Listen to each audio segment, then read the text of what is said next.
जी रहमतुल्लाह अलैह बेरवारा कंजारे में पढ़ाईंदा साईं फरमाईंदा ॻोठ जा मुखानु सहतो अञा भी कंजारे में ॻोठा उतो जो सूफिया आहे त नौजवान अल्लाह अकबर कबीरा अमर कुराड़िया मां के बच्चो हिकड़ो आ पांजे जमीन जे अंदर नजर कजा बाधरी कई रही मकई कई रही वडो पेहर ठाए बच्चे जे जई अब्बा मां जी नजर कमजोर थी वई आ मता झाड़ पोख खाई वञनी सार लंडो कर वो बच्चो जो अज पेहर पे वेही कोन रब जे घर मस्जिद में वनी रहे अल्लाह जो कुरान पढ़े जिक्र अज़कार करे कुराड़ी के चण वाले जो अम्मा तुझी जूर बाधरी त पोख झाड़ खाई कुराड़ी आई आ लट हथ में आ कुराड़े मानू के हिरस घणो थींदो नजर कजा बच्चो तस्बीह पढ़ंदो पियो पुठन जूं बटे लठूं पुट के वहाए कड़ी तोखे शर्म न आए पोख झाड़ खाई नजर कजा रोई करे चोंदो पियो अम्मा मां उन रब के याद पियो कयां अल्लाह मुझी पोख कीअं ज़ाया कंदो कहीं तोखे चयो मुझी पोख झाड़ खाई कुराड़ी के पोख ते वठी आयो नजर कजा होडो बिन जी जुआ हेडो उन जान जी जुआ हुनन जा काना हिन जे जमीन में हिन जा काना हुन जे जमीन में हुन जे संगन ते झाड़ वेठी आ यार जे संग ते झाड़ी न अम्मा मां उन के याद कयो थमाए मां उन जे नाले के साठे थमाए त रब मुझे फसल जी हिफाज़त फरमाई जेको हुन के याद कंदो असा चवंदा हूं बाबा असा गुनाहगारन जी मोल ना अल्लाह काथे तो बुध घणो तो हथ थानवी रहमतुल्लाह लिखियो आ अल्लाह एतरी वली जी न बुधंदो आ जेतरी अल्लाह गुनाहगार जी बुधंदो बुलंद आवाज के तो गुनाहगार बानो जने रब जे दर इंदो आ न अल्लाह के खुशी थींदी आ चो न सुभान अल्लाह एकड़ो वाक्यो इंदो आ एकड़ो वाक्यो इंदो आ मां हिन जो तर्जुमो कया अल्लाह तो कुरान में फरमाए वसारिउ इला मगफिरतिन मिर रब्बिकुम अल्लाह तो फरमाए जल्दी करो मां रब का माफी घुरो दर माफी जा ए अगे शा तो फरमाए व जन्नतिन अर्ज़ु हस समावात वल अर्ज़ व इद्दत लिल मुत्तकीन चो न सुभान अल्लाह अल्लाह तो फरमाए उहा जन्नत जेदी जमीन आसमान जो दीवे करा उहा जन्नत अल्लाह तो फरमाए मां अल्लाह मुत्तकिन जेला तैयार कया केंजेला मुत्तकिन परहेज़गारन जेला काबतुल्लाह जो तवाफ तो करे वक्त जो बादशाह हज्जाज बिन यूसुफ अखन के गुड़ो नाबीनो आ काबे में बिही छो तो ओ काबतुल्लाह जा खुदा ओ मुझा रब अज मां तुझे दर ते आया मुझा मौला माखे भी नूर अता कर हज्जाज बिन यूसुफ जालिम बादशाह जे अंधा गाल बुध जे अज तू रब को नजर न वरती इए में त मां टुकर कंदो हथ के मुझा अल्लाह हाने त नजर त मिली पर हाने जान थी वने हां बा अर्ज के मुझा अल्लाह जके नजर न नहीं त अंधे जी जान गली वी दी अल्लाह हिफाजत फरमा नूर अता फरमा तो न सुभान अल्लाह नजर कजा किताबन में वाक्यो हिंदो आ बादशाह मोटो ही ना है यार रोई करे हथ जो खया नजर कजा हथ वराण जी देर अखियों अखन जेणियों नजर जी के तो के चया गुनाहगार जी अल्लाह न बुधंदो आ बुधंदो आ अल्लाह अकबर कबीरा अल्लाह काफिर जी बुधंदो आ तू तो उस मुसलमान मिठे मोहम्मद जो उम्मतिया नजर कजा अल्लाह अकबर कबीरा पाक नबी इमाम लंबिया मोहम्मद मुस्तफा सल्लल्लाहु अलैहि वसल्लम जी गुलामी कर हिते भी कामयाबी उते भी कामयाबी एकड़ो काफरा पुत के रात दे पहर में सदी दो पिया चोंदो भई या सनम नजर कजा निंद दे झटकन ऊंघ जे करे भुल में निकलियो या समद होडो आवाज आयो लब्बई किया अबदी मलाक ने अर्ज को अल्लाह हो तो पुत के सदी दो पिया रब पाक फरमाए मुझा मलाको पुत के भी खुल में मां रब के भी सजई पुत भी जवाब न दे मां रब भी जवाब न दिया उन पुत में मां अल्लाह में करो फर्क रब फरमाए हाजिर मुझा बाना नहीं सदे तर सो रब के हर खजाने जो मालिक केरा मूसा नबी जे वक्त जे ज़माने जो वाक़ियो नज़र कया मूसा कलीमुल्लाह तीह जे मैदान में बीठो आ अल्लाह पानी जी ज़रूरत आ पानी जी ज़रूरत आ अल्लाह पानी जी ज़रूरत आ रब फरमा मुझा कलीमुल्लाह जे जगह ते बीठो आ 40 साल गुज़री आनी तो गुनाहगार मां रब जो बानो मां खुदा सां झेड़न जा ऐलान पियो कयूं अथई जे सीधे इहो न निकरंदो पानी न वसाईंदो मूसा अर्ज़ कयो अल्लाह मांखे कीअं खबर पवे त केड़ो आ गठान रब फरमाए मुझा कलीमुल्लाह आवाज तू दे त कनन ती मां पहुंचराया उन गुनाहगार जे कनन ते आवाज आयो चादर के वेड़े दिल दिल में चोंदो पियो छा जी हे पालनहार खुदा अल्लाह जे समूर जे सामने तो माए इज्जत नीलाम थी नी लज रही नी सदर छपार तू कर त तोबा मां पियो कयाई ये जुमला चई उन्हीं टेम ते पानी वसी पियो मूसा अर्ज़ कयो मुंहिंजा अल्लाह उहो त निकतो ई कोन रब फरमाए मुंहिंजा कलीमुल्लाह जंहिंजे करे पानी बंद कयो मां वरी करम भी उन्हीं जे करे कयो थो अल्लाह वो मानू त देखा रब फरमाए मुंहिंजा मूसा 40 साल मां खुदा के नाराज कयो पियो घुमे मारा ज़ाहिर न कयो मां हाणे त तौबा कई त तुंहिंजो कम पानी इहो दी रब आबा तव्हां असांजो शनक खे ऐब हथ ईंदे झर झंग में बयान कंदो रहंदो यो अल्लाह वाजो को ढक वेठो आ हर खजाने जो मालिक केरा केरा अल्लाह वक्त जो नबी आ सुलेमान पैगंबर अर्ज़ के मुंहिंजा अल्लाह दौलत वधी वई आ पैसो वधी वियो आ माल वधी वियो आ छो त सुलेमान रब जो नबी भी आ त बादशाह भी आ नबी भी आ बादशाह भी आ अल्लाह दौलत वधी वई आ अल्लाह मोकल दे त तुंहिंजी मखलूक खाराया अल्लाह पाक फरमायो पान के बादशाह समझी मुझे बुझ में हथ न विझ जाए मां जहान कियां पे हलाया कियां पे खाराया इन राज के मां अल्लाह पे जाना अल्लाह मां के मोकल ले तुझी मखलूक खाराया रब फरमा मुझा सुलेमान नबी समूरी मखलूक त पांजे जगह पे हिकड़ी मुझी मखलूक त खाराए देखाए इकड़ी मखलूक वाक्यो इंदो आ सुलेमान अलैहिस्सलाम एडो दस्तरखानो एडी मानी हणाई तवा सा जेड़ा मानो 5-6 महीना पंध गयो एडो मछी के रब हुकुम फरमायो हिकड़ी मछी निकरी आई पानी मां सुलेमान जो सब्र कर तकड़ दीजा सुलेमान जह टेम ते रब दींदो आ वक्त गुजरी है वक्त गुजरियो अल्लाह अकबर कबीना अल्लाह तबारक व तआला फरमायो मुझा नबी हिकड़ी मखलूक त मोकली थमाए टेम ते खाराए न सगया अल्लाह गंज माल तैयार कया हिया जो मछी आई धक जो नहीं एक लपे में 3 महीने जी मानी मेड़े आई नजर कजा सुलेमान के चोंदी पया नबी आहे आ वन्या जे अन्या पेट न भरो दी न भागी एडी मानी नी थमाए मछी चोंदी पया इन रब्बी युत इमुनी सलाह सलुकमा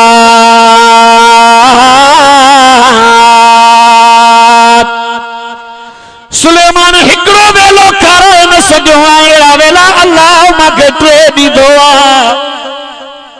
ट्रे एड़ा अल्लाह माके खादा टेम ते खाराईंदो आ तू हिकड़ो भी लुकमो सुलेमान नबी सजदे में गिरी वियो अल्लाह वाकई तू पाजी हिकमत के पान पे जाने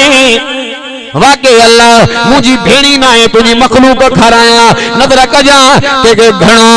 के थोरो रब भुखो के कोन पियो मारे नजर कजा अल्लाह अकबर कबीरा एकला त बादशाह कोहन में यारन जी जमीन हली हुई बंगलन ते बच्चन जो नालो ही ना है न न्याणी जी औलाद न पुटन जी औलाद एकला त पिन्नी पा पलन बारन जा जथाई जथा केर पियो खाराया बा अल्लाह केर सवदो हखणी लख दो हखणी मां तो वट आयो आया धणी इंसाफ कंदे बे तो के चहे हो जे माफ कंदे बे तो के चहे पर हिकड़ी गाल कभी साई आप जे विच में नबी साई कुछ उनज करे कुछ पांच करे शद बख्शिश जी अजमोर घणी वक्त जो नबी आ मूसा कलीमुल्लाह जो न सुभान अल्लाह मध्यन जो शहर का मिस्र ईंदो पियो आहे हिजरत में आ घरवारी भी गड्डा पेट सां उम्मीदवारी आ मींहुं भी वसी पियो घरवारी भी रस्ते में डिलीवरी करे विधी ओडो मींहुं भी मथो न रखजा घरवारी के ॿार जमी पियो अल्लाह अकबर कबीरा घरवारी के कुंड सां रखी करे चोंदो पियो हिते इंतजार कर मां रोशनी जो बंदोबस्त करे जा मते पहाड़ी जे दामन में आयो रब फरमाया कलीमुल्लाह जुती पांजी लाया पाक वादिया या बाग ना है मां अल्लाह जे नूर जो जलवो या बाए ना है अल्लाह फरमाए वमा तिल कभी यमीन कया मूसा मूसा तुझे हाथ में जाए अल्लाह लकड़ा छाजे करे खणनो अल्लाह सफर में टेक दीनो बयो केड़ो कम वठनो अल्लाह बकरू चाण वींदो वणन जा पन साणे बकन खे दीनो बकरू चाण चो नबीन जी सुन्नत आया नजर तगजा मूसा कलीमुल्लाह दे उते दिल में ख्याल आयो वेतर मुंजी घरवारी दादी दिलेरी कया रात जो बगड़ो मींह भी वसे बे हित त रब सा मुंजी कचरी वठी वई अल्लाह केड़े हाल में मुंजी ज़ाल होंदी अल्लाह सीनन जे रातन के जानी न रब फरमा मुंजा मूसा कलीमुल्लाह जेका सोचे तो मां अल्लाह जाना दो सामो पत्थर नजर आयो कुरान में बीठो आ मैं फकुल नजर रब असाकल हजर अल्लाह फरमा कलीमुल्लाह इन पत्थर के लटहण तुझो कमा ये धक जो है एक तह टूटी गयो रब फरमा कलीमुल्लाह बयो भी चंबो हणे बयो धक है बयो तह टूटी गयो बयो ट्रियो लटहे ट्रियो तह टूटी गयो हिया जो निहार पत्थरन जे टन टहन में जीता जगो तालो मेरो खाइंदो वेठो आ अल्लाह फरमाए मुझा कलीमुल्लाह मां अल्लाह टिन टहन वाले पत्थर के अंदर जीत बुख तो न पियो मारिया त तुझी ज़ाल कीअं बुख मरंदी आ नहीं खाने वाली रात कहंदी अल्लाह दिया वन अस्पताल में बोर्ड लगा पिया न छोटा खानदान जिंदगी असन धूड़ पई से अब्दुल गफूर कासमी साहब रहमतुल्लाह अलैह फरमाइंदा हालांकि रसूल जी हदीस भी आ साईं फरमायो माई उहा वठो नस्ल वाली जेका बार घणा जणी समझो ना बा असा वरी छोटा खानदान जिंदगी आसान कासमी साहब रहमतुल्लाह अलैह फरमाइंदा जगरे छोरो एक हुंदो लूसण ते वेंदो त मानस पिण ते परेशान पंज छोरा हुंदा ब घोटकी विया एक गाह ते एक घर परवाई हां बा बार घणा जणियो रसूल फरमायो तमा बार घणा जणी दो मां मोहम्मद जी उम्मत वधंदी मैसर जे मैदान में मोहम्मद नबी जे टोले में कंदो फकर सा ऊंचो करे कारण वाली रात कहंदी हां बा अल्लाह पाक दिया साईं फरमाइंदा बार वणो जणींदा पाले न सगो असा दे मदरसे सटे वेंदो मुल्ला चंदो करे पिनी भी तवा जा बार पालींदा हां वा तवा बच्चा जवान करे परणाइंदा हो दाज में दौलत दींदो पैसा दींदो पर मदरसन में बार 25 तैयार थींदो उस्ताद दाज में मोहम्मद जो कुरान दींदा जे तवा जुनियाणी अल्हम्दुलिल्लाह पांजे सीनन में कुरान के सांधे वयू खुदा जे ज़ात जो कसम ए मुजो हथ कुरान जे मथो मां वडाई में कोन पे जोआ फखर में न पे जोआ मां अगर हारी जो बारा कदे करे प्रोग्राम में असा जा मानू ई हथ चुमंदान जे मुर्शिद जा हथ चुमबान अली रो या इज्जत हिन गरीब हिन सुन्नी जी ना इज्जत मोहम्मद जे कुरान बच्चन के कुरान पढ़ाए असल इल्म त ही आ न बा ए जगह आदम शुमारी थी तो इन में तालीम जो मयार लिखना न बाबा तुजी तालीम नालो अब फलाणो पी जो नालो फलाणो जात तालको जिलो तालीम गणी थी तो मां होयम मजो बाबा अल्हम्दुलिल्लाह मां दौर हदीस क्लियर कया जे मोला तालीम बुधाए मजो वफाक जा इम्तिहान दिना चे तालीम मजो जट जा पुट तो खबर ही कोने तालीम केड़ी असल तालीम केड़ी आ या ना असल तालीम ही है के किताब में तमा के अंग्रेज जो इल्म न दो जकर डॉक्टर तो इल्म कोने यो पैसे कमाने जो फन इल्म यो कोने इल्म उन के चेबो आ जे इल्म जे रोशनी में जे इल्म जे दग जे सोझरे में अल्लाह भी मिले त रसूल भी के किताब में तमा संगे अंग्रेजी जो इल्म मिलंदो के किताब में तमा संगे बायोलॉजी मिलंदी साइंस मिलंदी मेडिकल मिलंदी पर कुरान में अल्लाह और उन जो रसूल मिलंदो हकीकी इल्म केड़ो आ कुरान वारो सालों साल असांजे सिंध जी बजट स्कूलन जे लाइ लखन करोड़ अरब अरबे रुपया जो कदा बजट मुकरर थींदी आ जेका असांजे स्कूल में उस्तादन पर वञो तव्हां स्कूल में कॾहिं कुर्सियूं न हूंदियूं कॾहिं शोरा न हूंदा कॾहिं असांजा मास्टर उस्ताद न हूंदा पर अल्हम्दुलिल्लाह तव्हां वञो मस्जिद मदरसन जे अंदर 5-10 हज़ार में मौलवी पढ़ाइण वारो माण्हू ॾींहं राति अल्लाह जे कुरान जी झूंगा से कासमी साहब रहमतुल्लाह अलैह फरमाइंदा से पाड़े जो एसपी आ कदे कने पैसा घुटी पवंदा त माखो उधारा वठी ईंदो इज्जत अल्लाह दे कुरान जी ये असांजा आलम ये हाफिज फकीर सादड़ा बेचारा पेरी पेरी ते जड़े वगो हणी तेल डाड़ी के सिंगारे निकरना मानो चोंदा अल्लाह जा मलाइका पे इज्जत कुरान जी चरियो अच्छा मानो चोंदा से अमेरिका दी वडी तरक्की है केड़ी तरक्की है जैसे अमेरिका दा मानो चंद ते पुता चरियो जे तरक्की मुझे मोहम्मद मुस्तफा जी या केड़ी तरक्की है मानो चंद ते पुता या तरक्की है यो चंद मोहम्मद दे कदमन में आयो सादा तरक्की है सही फलाने जगह ता पत्थर में पानी निकली गयो यो कमाल ना कमाल इयो जबो अल्लाह मोहम्मद जे आंगुरन में पानी जो भरमो कमाल इयो ना त इंसान ने मोहम्मद ते कलमो पढ़वा कमाल इयो जो पत्थर में भी मोहम्मद जी नौकरी बुलंद आवाज तो मां अजीब जुमला चया डाडे तो सुभान अल्लाह गमगीन नथी जियड़ा हु यार जो वेठो आ मुफलिस ये गरीब ने जो महदार जो वेठो आ मुफलिस ये गरीब ने जो महदार जो वेठो आ गुरबत जो भली दरिया के डूब गण सोलियूं है गुरबत जो भली दरिया के डूब गण सोलियूं हु पार पुजाई दड़ में हार जो वेठो आ मिट मुहड़ो मटे वञनी परवाह न कजात रजी हु नंग ढकाई दड़ नंगदार जो वेठो आ पाण भी कुरान पढ़ो पांजे बच्चन के हिन नौकरी में भी आयो मां केड़ी महफिल में वेठो अदा सफीला के मता मुझी खबर हो जे मां हाल नमाज कहीं दौर में जी मां फारिग थियुम त मुखे नौकरी पे मिले ऑर्डर भी आयो कराची खण वियस मुझो पीउ हुयो भी बेचारो पढ़ियो लिखियो न बर जो फकीर मानो फोत थियो अल्लाह मुझे बाबे जे दर्जात के बुलंद फरमाए बाकी जुमला याद इंदा नखन में पानी अची वेंदो बाबा रहमतुल्लाह अलैह काल करे जो तंहिं टाइम 1100 सेट न आयो पुट जे करे नौकरी करे अंग्रेज जी गुलामी के त मुझो पुट ही ना घर ही न जमा केड़ी कचहरी में वेठो तो कुरान जी नौकरी दे इमामत जे करे मिलई सरकारी पेशमामी कर पर कुरान जी ड्यूटी दे मां दुनिया में रहा या न रहा रब एडी इज्जत कदी दुनिया कदमन में खुदा जी जा जो कसम आज मां गरीब टेमो ही मोड़ डायरी भरी पया मिस्कीन उम्र जो भी नंढो इज्जत दुनिया करे पई न कुरान जे काथे काथे में नाम तो मानो चोंदा न आबादी खुश नसीब जो तो जड़ी तो तुआ तुजी अम्मा भी शान वारी हुंदी जे तो जड़ो बच्चो जणियो आ या इज्जत मुंजी ना है अजीजो मां गरीब जी मां हारी जे पुट जी इज्जत आ त कुरान जे करे आ पांजे बच्चन के कुरान पढ़ायो पान भी कुरान वाला बंजी पो नमाज को सवा अबा कुरान को सवा चाड़ो ही कोने कुरान में जिक्र केंजो अल्लाह जो नमाज में जिक्र केंजो अल्लाह जो हज में जिक्र केंजो अल्लाह जो ज़कात में जिक्र केंजो अबा अल्लाह जो नमाज में बेनाऊ न एकड़ो मिसाल जा इल्म वरसो नबियन जो इल्म वरसो नबियन जो आ पैसो वरसो कारून जो पैसो वरसो उलमा का बुझंदा हो त आलिम जा यार घणा पैसे वाले जा दुश्मन घणा पैसो खपाईंदे न खत्म थी वेंदो इल्म ॿुधाईंदे वधंदो ई पाण भी इल्म वारा जे करे बणजी न सघिया हो कम से कम पो तबलीग में चुलो हणो हां बा अल्लाह में कम आहे या कढी आऊं अब मिसाल लीनाऊं कम निकतो रखणो यो मिसाल तो असा जे यारी में बिरादरी में हलदो अल्लाह आगो कम के कर दे सादा मैं एकड़ो मिसाल लीनो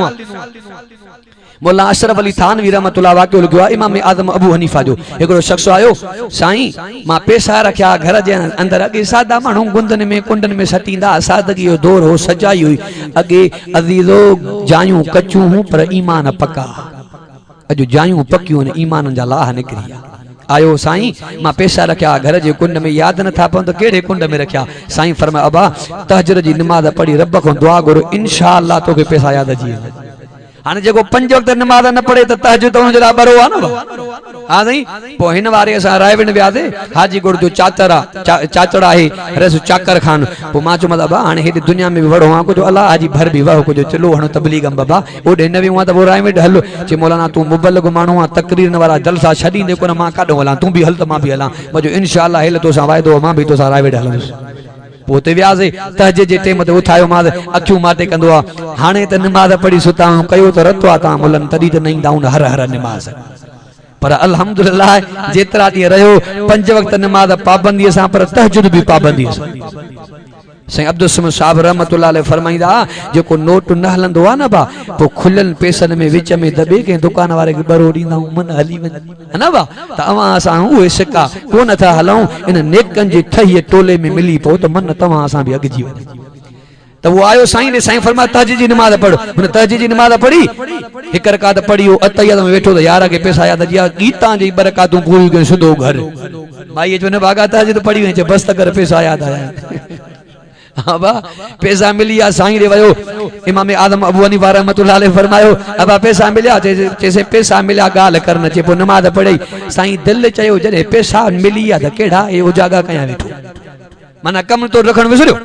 यो कम दुनिया को कदी वेंदे अजीजो। अल्लाह तो फरमाए मां डाढन को डाढो मीर पकड़ई नवाब पकड़ई पीर पकड़ई भोतार पकड़ई जान छडाए वेंदी। हुन कहार जो जग हथ पइजी तो दुनिया छडाइण वाली खुटी वेंदई। आ रब जे दरवाजे ते अल्लाह तो फरमाए मां रहीम बिया त कहार बिया जे पकड़ियो माए न कौम जी गाल न कजै कबीला मिटाए छडींदो माए। अच मां रब कदीम जे राज़ी दरवाजे ते डाढे को डाढो केर बा शानन जी चवणी आ पहाको आ हिक डाढे सान फिटाइबो आ वो जंजा थोड़ा एहसान होजन मां अवा का पुछां तो डाढे का डाढो केर बा